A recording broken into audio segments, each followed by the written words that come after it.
This is a production of World Video Bible School. To God be the glory.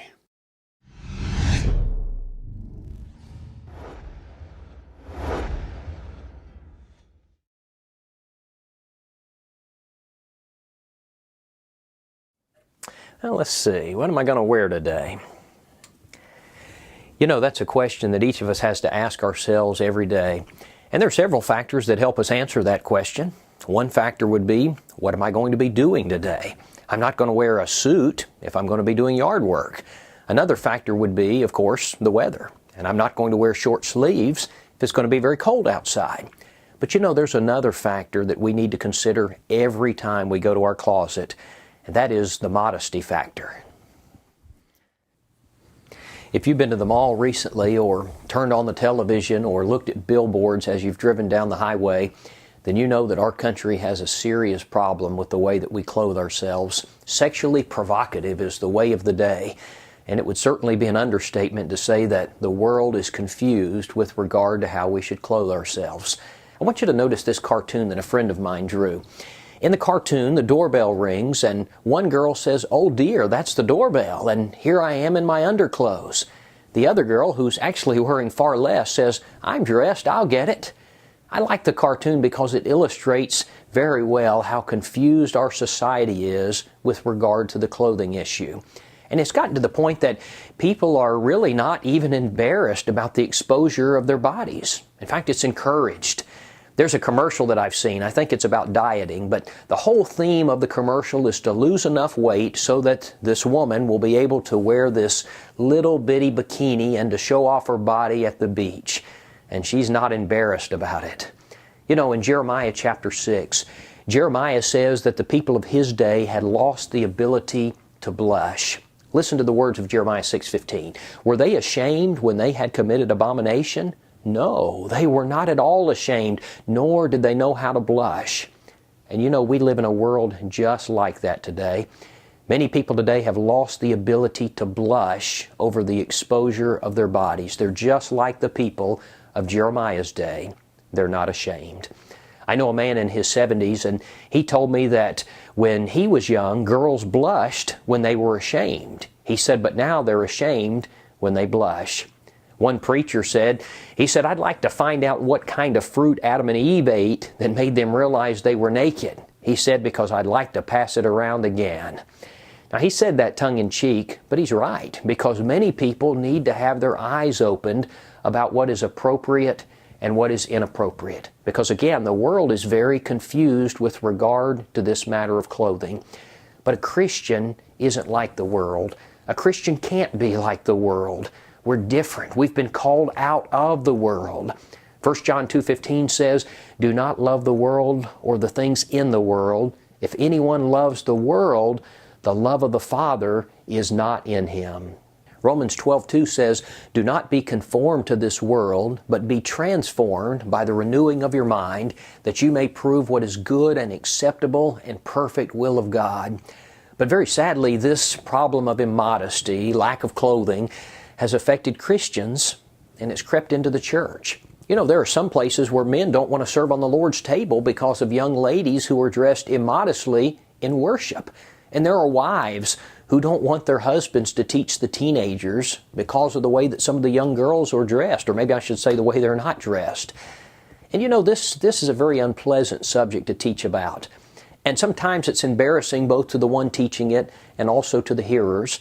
And sometimes people who like to dress immodestly get angry because they feel like they're being insulted. And sometimes when teachers teach on this subject, people will accuse them of having a dirty mind. And I guess that, along with the anger, has caused some to just avoid the subject altogether. I guess they feel like it's not worth the grief. But you know, if we're going to be pleasing to God, we have got to discuss it. We have got to be right about this matter.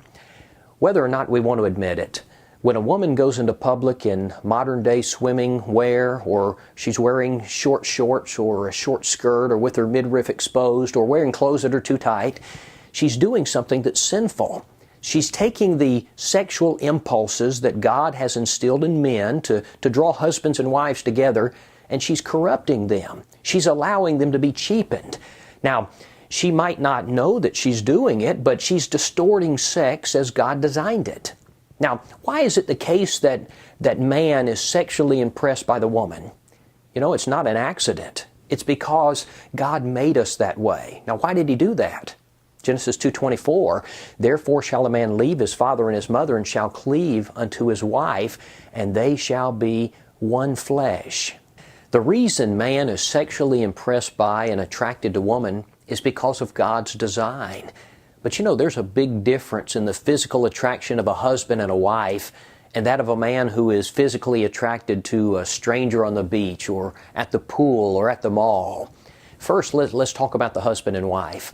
The Bible says, let your fountain be blessed and rejoice with the wife of your youth. As a loving deer and a graceful doe, let her breast satisfy you at all times and always be enraptured with her love. Proverbs 5:18 and 19. Now, that's a husband and wife. Now listen to the difference. Here's a man and a woman to whom he's not married.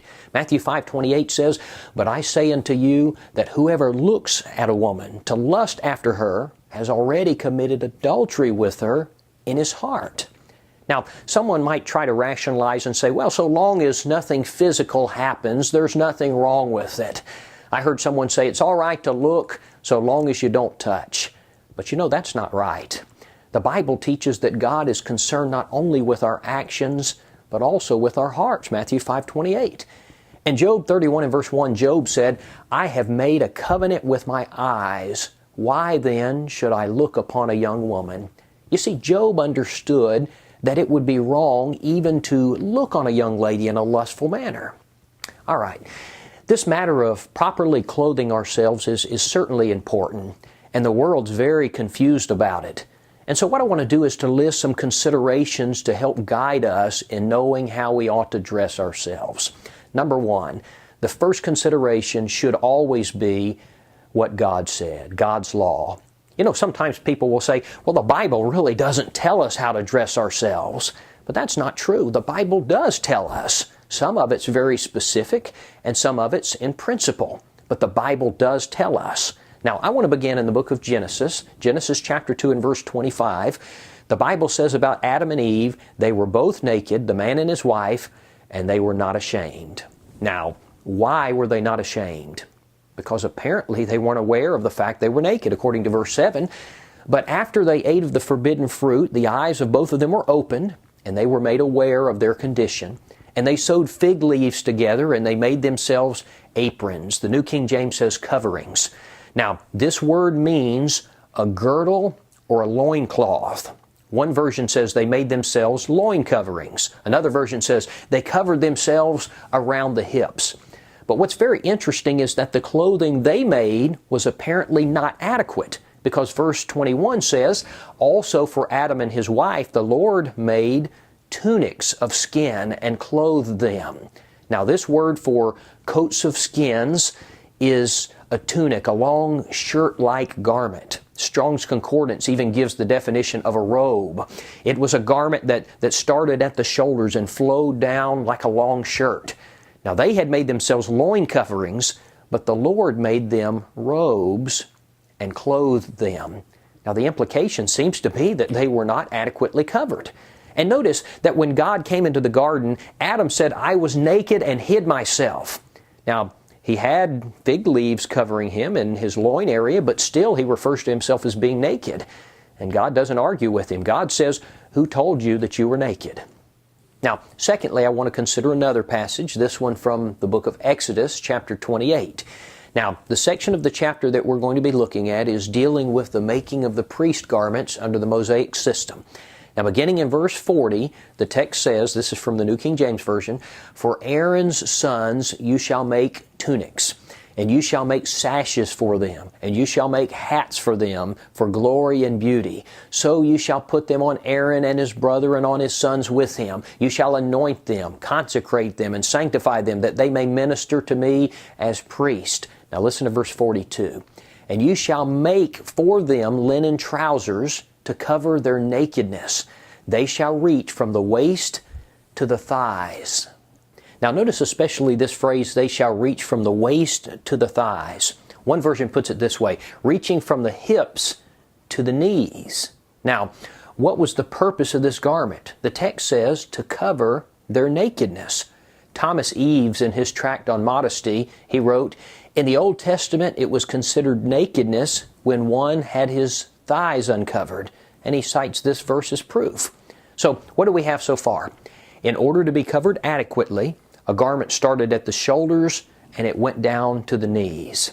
Now, the third passage I want us to notice is from 1 Timothy chapter 2, verses 9 and 10. It says this, "In like manner also, that the women adorn themselves in modest apparel, with propriety and moderation, not with braided hair or gold or pearls or costly clothing, but which is proper for women professing godliness with good works." Now, there are three things I want us to notice in this passage. The first one is modest, the word modest. Now, this word means orderly, well-arranged, or decent. The idea is that she's to adorn herself or beautify herself in a way as to not draw undue attention to herself. Now, in the immediate context, what he's discussing is a woman who's overdoing it. That is, she's overdressing. She's wearing flashy clothes and a lot of makeup and expensive jewelry.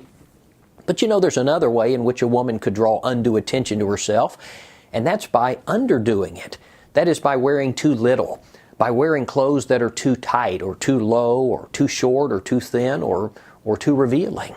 Now, the second word I want us to notice is propriety. Now, the King James Version uses the word shamefacedness. The word propriety is actually closer to our modern-day word modest than the other one.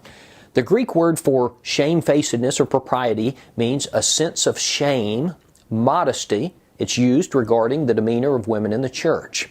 Now, the third phrase comes from verse 10, "but which is proper for women professing godliness." Now, let me introduce one more thing, and then we're going to put all of this together. This is from Titus chapter 2. It says that the older women are to teach the younger women to be chaste. Now, that word means pure from carnality, modest, perfect, or innocent. Now, that's the definition of Strong's and Vine's combined. Now, let's put it all together. A godly woman, then, is to dress in such a way so as to not draw undue attention to herself. She should have a sense of shame or modesty about her. She should be innocent and pure from carnality, and she should dress as a woman whose most important thing in life is to be pleasing to God. I'm sad to say that modern-day swimwear doesn't fit that definition. And a person who wants to please the Lord has no business being out in public in modern-day swimming attire. Now, that would include both bikinis and one-piece bathing suits. And these cut-off shirts that expose the midriff, they don't fit this description, this biblical definition of modest. Most modern-day cheerleading uniforms don't even remotely come close to fitting this description. A large deal of athletic wear and shorts and form-fitting clothes don't fit this description. And a sporting event doesn't change immodest into modest. And a wedding doesn't make immodest into modest. Being near water doesn't make immodest modest. Hot weather doesn't even make immodest modest. On one occasion, a woman had come in to speak with President Woodrow Wilson about some matter. And when the woman left the office, another man in the office said something about her being an intelligent and attractive woman. President Wilson replied, "She was a well-dressed woman." The man said, "I didn't notice what she was wearing." President Wilson said, "That's how I know she was well-dressed." Now, you might be thinking, you're talking a lot about the woman. Isn't modesty applicable to the man? And certainly it is. But you know, it's interesting, when you read the Bible, generally the principles of modesty are applied to women, and passages prohibiting lust are applied to men.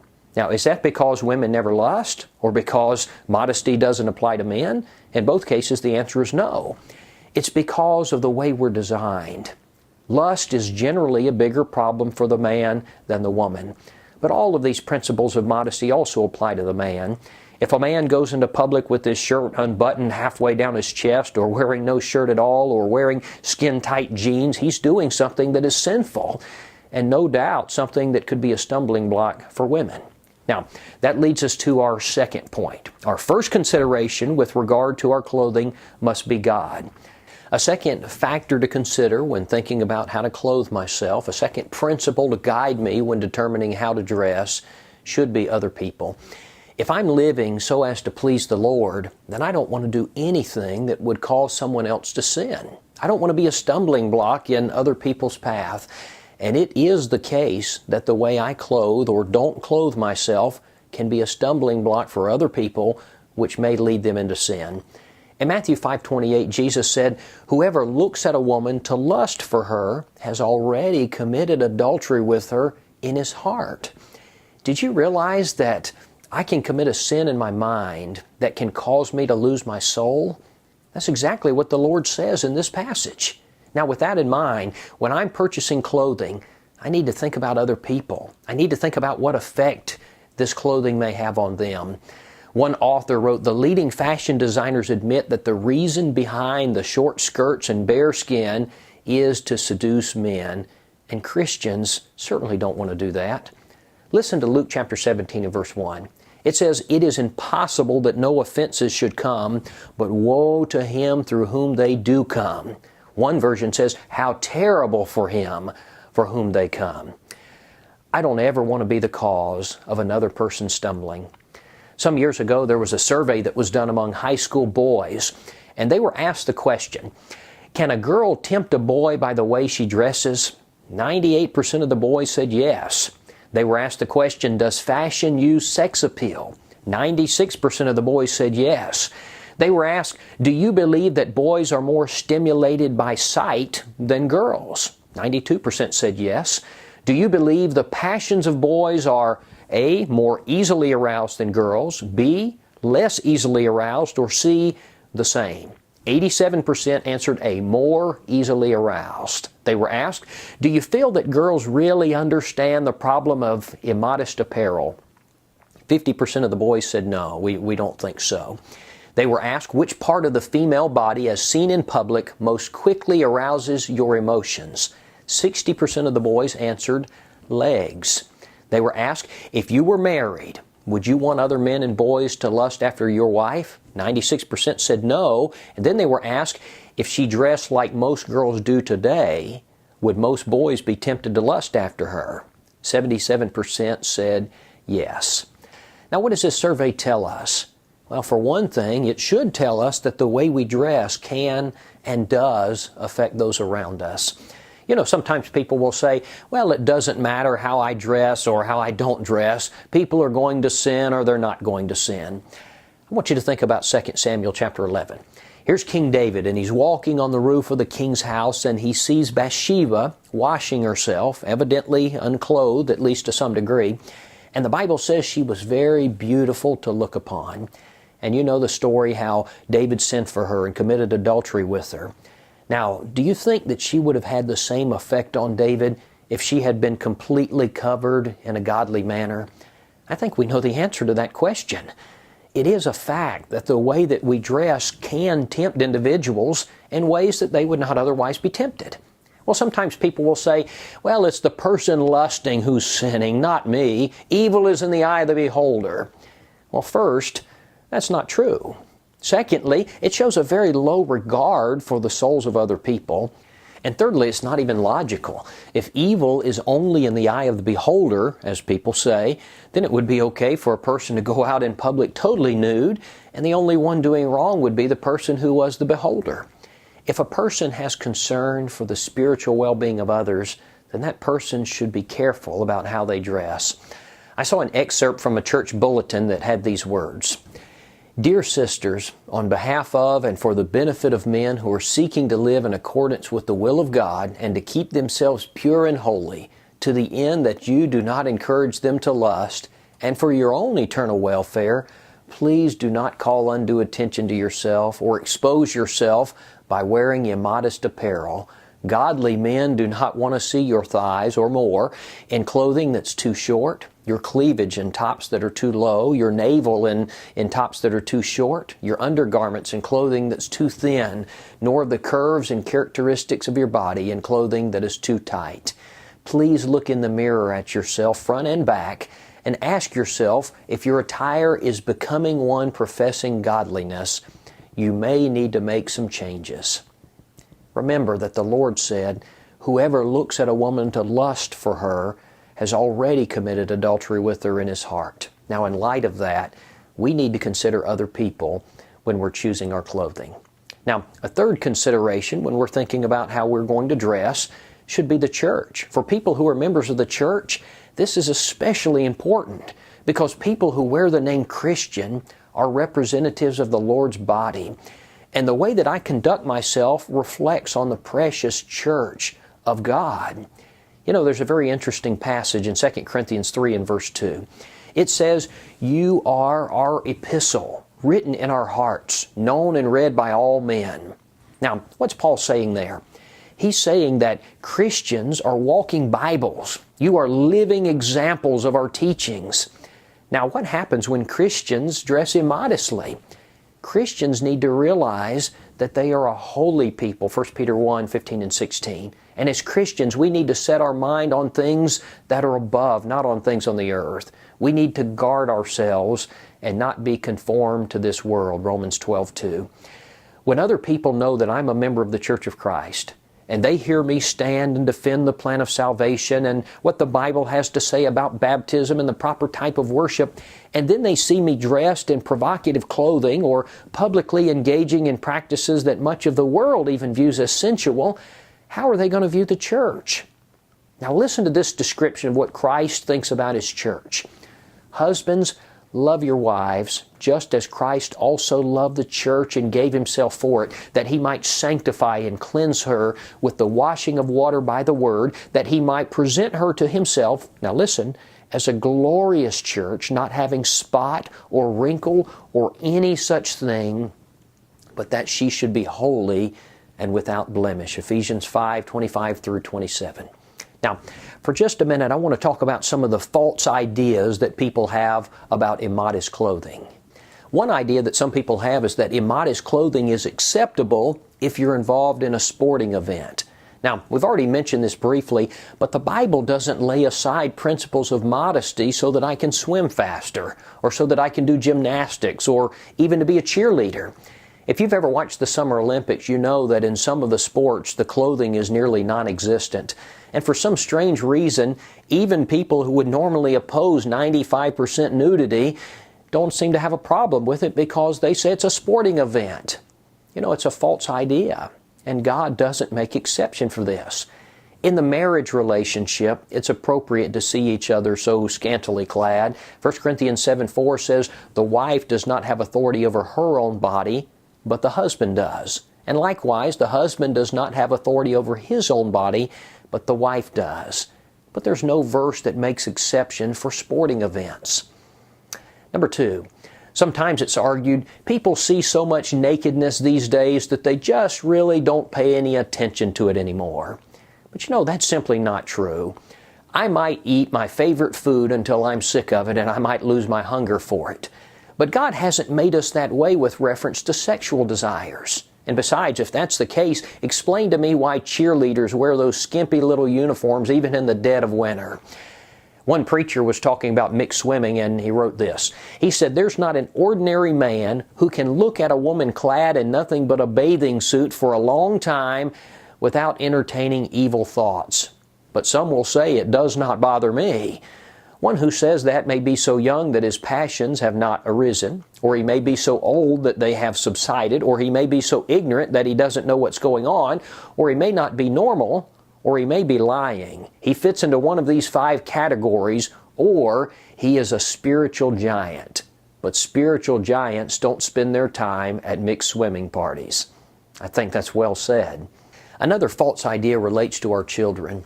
A parent might think, "But my daughter is just a child. Certainly she's not the object of lust." Well, certainly she's not to you, but what about a person of her own age? And you know what happens is our little girls so very quickly turn into little women, and that's when daddies need to step up and take the spiritual lead that God has assigned to them. You know, sometimes people have the idea that if a girl dresses immodestly, she is intentionally dressing so as to entice men. Now, while that may be true for some girls, it's certainly not true for all of them. God has made us different. Men and women are wired differently with regard to sexual desires. And many times, I think especially with young girls, they truly don't understand the effect that their clothing has on those of the opposite sex. And that's when daddies need to take the spiritual lead with reference to what's worn by his wife and by his daughters. How we clothe ourselves can have eternal implications both for us and for those around us. It can glorify God, or it can bring reproach on His church. And so our number one consideration cannot be, is this in style, or is this comfortable, or is this cool? Our number one consideration has to be, is this godly? Because eternally, none of those other things are going to matter.